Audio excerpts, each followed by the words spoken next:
Makinig po tayo. Ngayon ay Miyerkules. Ano ang Daily Bible Gospel Reading? Halika ating pakinggan upang gabayan tayo ng Diyos sa araw-araw na buhay. Ang Ebanghelyo ni San Luke chapter 11 verse 1 to 4, ang turo ni Jesus tungkol sa panalangin. Verse 1. Minsan, nananalangin si Jesus.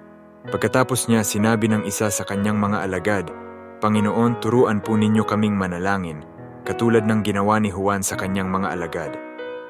Verse 2.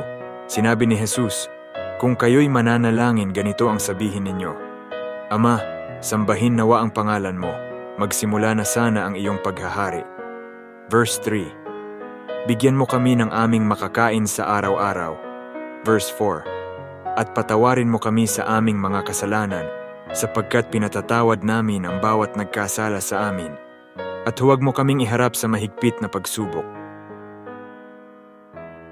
Ang mabuting balita ng ating kaligtasan. Pinupuri ka namin, Panginoong Hesukristo. Glory to God, glory to Christ Jesus. Amen. Abangan niyo po ang mensahe ng Ebanghelyo kay Brother Chris mamaya. Thanks God. God bless everyone.